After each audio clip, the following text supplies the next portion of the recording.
पिछले एपिसोड में आपने देखा कि ऐश और पोकेमॉन मास्टर दोनों के पास ही उनका लास्ट पोकेमॉन बचा होता है। ऐश के सारे पोकेमॉन ऐश को सपोर्ट करने के लिए बाहर आ जाते हैं। फिर ऐश अपने लास्ट पोकेमॉन की तरह चूज करता है मेगा चार्जार्ड एक्स को। वहीं पर पोकेमॉन मास्टर का पोकेमॉन म्यू होता है। दोनों पोकेमॉन्स की बैटल स्टार्ट हो जाती है और शुरू में चार्जार्ड डोमिनेट कर रहा होता है, पर आगे जाकर म्यू भी टेलीपोर्ट अटैक का यूज करके कैचअप कर लेता है। अब बैटल बिल्कुल इक्वल हो चुकी थी। अब आगे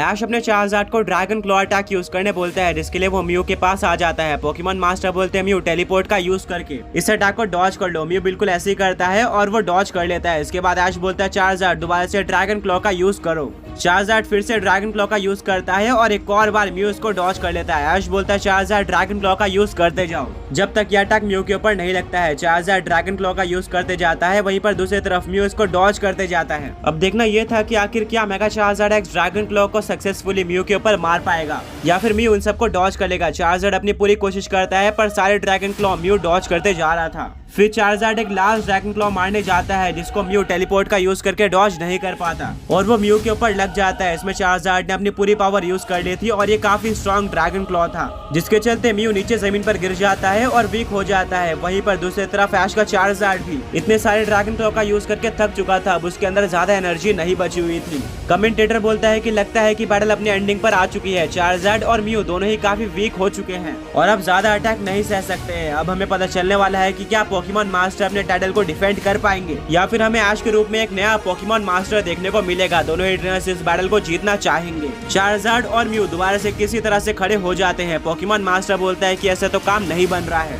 हमें अपनी पुरानी स्ट्रेटेजी पर जाना होगा। म्यू दो अलग अलग पोकेमॉन यानी कि हो-ओ और लुगिया में ट्रांसफॉर्म हो जाओ। म्यू दो सुपर स्ट्रॉन्ग लेजेंडरी पोकेमॉन यानी कि हो और लुगिया में ट्रांसफॉर्म हो चुका है। मिस्टी बोलती है कि ऐश को अब एक सुपर स्ट्रॉन्ग पोकेमॉन के जगह पर दो सुपर स्ट्रॉन्ग लेजेंडरी पोकेमॉन से बैटल करनी होगी। क्या यह ऐश के लिए डिफिकल्ट होने वाला है? ब्रॉक बोलता है कि ऑब्वियसली चार्जार्ड म्यू को अच्छे तरीके से काउंटर कर रहा था और बैटल बिल्कुल इक्वल चल रही थी। भले ही हो और लुगिया म्यू से ज्यादा स्ट्रॉन्ग नहीं है, बट ये दोनों मिलकर म्यू से ज्यादा स्ट्रॉन्ग हो जाते हैं तो ये चार्जार्ड को परेशान कर सकते हैं। बट हम ये भी नहीं भूल सकते हैं कि म्यू वीक हो चुका था और अब वो हो और लुगिया में ट्रांसफॉर्म हो चुका है, यानी कि ये दोनों पोकेमॉन भी ऑलरेडी काफी वीक हैं। तो चार्जार्ड अभी भी इस बैटल को जीत सकता है। बैटल कंटिन्यू होती है और पोकेमॉन मास्टर अपने हो को स्टील विंग अटैक यूज करने बोलते हैं। ऐश बोलता है चार्जार्ड अपने जगह पर खड़े रहो, वहाँ से मूव मत करना। चार्जार्ड अपने जगह पर खड़े रहता है। वहीं पर हो स्टील विंग का यूज कर देता है। वो चार्जार्ड के पास पहुंच जाता है, बट चार्जार्ड हो के दोनों विंग्स को पकड़ लेता है। हो अपना बेस्ट दे रहा होता है इस अटैक को यूज करने का, बट चार्जार्ड भी इसको रोकने की पूरी कोशिश कर रहा होता है। पर चार्जार्ड धीरे धीरे पीछे जा रहा था, यानी कि हो का स्टील विंग ओवर पावर कर रहा था चार्जार्ड को। ऐश बोलता है चार्जार्ड मुझे तुम पर पूरा भरोसा है, तुम इस अटैक को रोक सकते हो। चार्जार्ड फायर्ड अप हो जाता है और वो इस अटैक को रोकने के लिए और भी ज्यादा जोर लगाता है और फाइनली वो इस अटैक को रोक देता है, जिसको देखकर Pokemon master Matthew, Mitchell, Hayden, Brock, Misty Serena सभी लोग शॉक रह जाते हैं कि चार्जार्ड ने लिटरली हो जैसे लेजेंडरी पोकेमॉन के स्टील विंग अटैक को रोक दिया है। इससे पता चलता है कि चार्जार्ड कितना स्ट्रॉन्ग पोकेमॉन है। पोकेमॉन मास्टर बोलते हैं कि ऐश तुम तारीफ के काबिल हो, अगर तुम्हारी जगह पर कोई और पोकेमॉन रेयर होता तो डेफिनेटली वो अपने पोकेमॉन को इस तरह से एक अटैक को रोकने नहीं बोलता, बट तुमने काफी यूनिक तरीका ढूंढा है जो कि तुम्हें मुश्किल में डाल सकता है, बट वो काम भी कर रहा है, जिससे पता चलता है कि तुम और तुम्हारे पोकेमॉन्स के बीच में ट्रस्ट कितना ज्यादा है। ऐश बोलता है थैंक यू। पोकेमॉन मास्टर बोलते हैं कि बट तुम्हें हमेशा अलर्ट रहना चाहिए। ऐश बोलता है इसका मतलब क्या हुआ?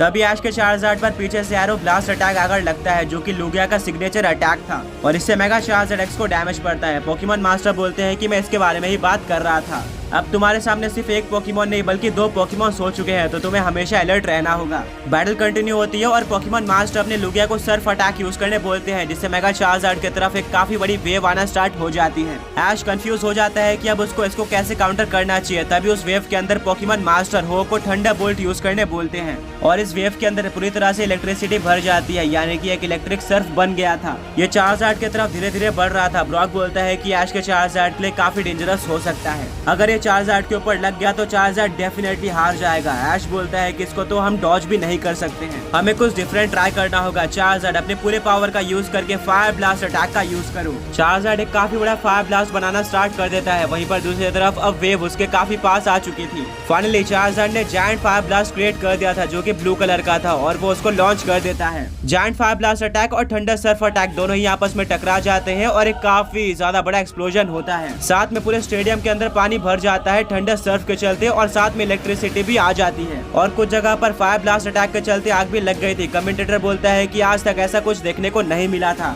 ये तो एक काफी ज्यादा यूनिक अटैक कॉम्बिनेशन था और इसका रिजल्ट भी काफी यूनिक है। सारे पोकेमॉन ठंडा सर्फ में आ चुके थे, साथ ही में पोकेमॉन मास्टर और ऐश भी इसमें फंस गए थे, यानी कि कोई भी सेफ नहीं था। सिर्फ और सिर्फ मिस्ट्री, ब्रॉक, सैना, मैथ्यू, मिचेल, हेडन और पोकेमॉन मास्टर के सारे भाई सेफ थे। मिस्ट्री बोलती है कि मुझे तो काफी डर लग रहा है कि क्या ऐश और चार्जर ठीक होंगे। सैना बोलती है कि हाँ मैं भी यही सोच रही हूँ। ब्रॉक बोलता है कि यह तो काफी डेंजरस लग रहा है, आई होप कि ऐश सही होगा। सारे ट्रेनर्स और पोकेमॉन मुश्किल में आ चुके थे, पूरे स्टेडियम और बैटल फील्ड के अंदर पानी भर चुका था। अभी के लिए रिजल्ट से ज्यादा ये देखना जरूरी था कि क्या पोकेमॉन मास्टर, ऐश और उनके पोकेमॉन सेफ हैं। कमेंटेटर बोलता है कि पोकेमॉन मास्टर और एक इतने स्ट्रॉन्ग पोकेमॉन ट्रेनर की बैटल ऑब्वियसली ऐसी होने वाली थी, बट वो इतनी ज्यादा खतरनाक होगी ये किसी ने भी नहीं सोचा था। यहाँ पर शायद से बैटल डिसाइड हो जाएगी कि क्या पोकेमॉन मास्टर रहेंगे या फिर हमें एक नया पोकेमॉन मास्टर ऐश के रूप में देखने को मिलेगा। फाइनली धीरे धीरे कर वहाँ का पूरा पानी खत्म हो जाता है और हमें देखने को मिलता है कि ऐश का चार्जर अपने बेस फॉर्म में आ गया है, यानी कि वो ये बैटल हार गया है। वहीं पर पोकेमॉन मास्टर और ऐश भी नीचे गिरे हुए थे, वो किसी तरह से खड़े होते हैं और ऐश ये देखकर शॉक रह जाता है कि चार्जर हार गया है। वो पूरी तरह से टूट जाता है, उसको बिलीव नहीं होता कि अभी क्या हुआ है। वो नीचे जमीन पर बैठ जाता है और काफी ज्यादा सैड हो जाता है। कमेंटेटर बोलता है कि ऐश का चार्जर हार चुका है, बट वहीं पर सामने हो और लुगिया देखने को नहीं मिल रहे हैं। मिस्ट्री बोलती है कि यह तो काफी गलत हो गया, ऐश का चार्जर यहाँ पर हार चुका है, बट हमें हो और लुगिया देखने को नहीं मिल रहे हैं। ब्रॉक बोलता है कि ऐश का चार्जर हार गया ये तो कंफर्म है, बट जब तक हम अपोनेंट पोकेमॉन को नहीं देख लेते तब तक कुछ कहा नहीं जा सकता। शायद अभी भी कोई हो बाकी हो। तभी ऊपर से एक म्यू गिरता है और वो जमीन पर गिरकर हार जाता है, यानी कि म्यू और चार्जर दोनों इस बैटल में हार चुके थे और ये बैटल लिटरली एक टाई हो चुकी थी, जिसको देखकर पोकेमॉन मास्टर और ऐश दोनों ही शॉक हो जाते हैं। वो सोच रहे होते हैं कि अब आगे क्या होगा।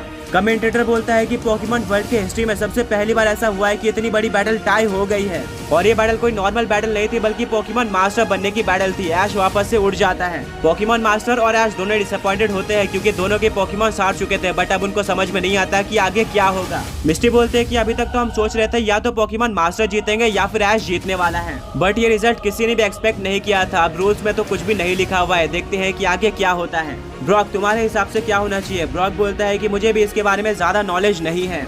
नॉर्मल बैटल में अगर बैटल टाई हो जाती है तो अपोनेंट को विनर बना दिया जाता है, बट ये कोई नॉर्मल बैटल नहीं है बल्कि एक पोकेमॉन मास्टर बैटल है और अगर ये बैटल टाई हुई है तो यहाँ पर कोई भी विनर नहीं है। यहाँ पर Brock, Misty, Serena, Ash, Pokemon master, commentator, Matthew, Mitchell, Hayden और उनके सारे भाई के मन में एक ही सवाल था कि आगे क्या होगा।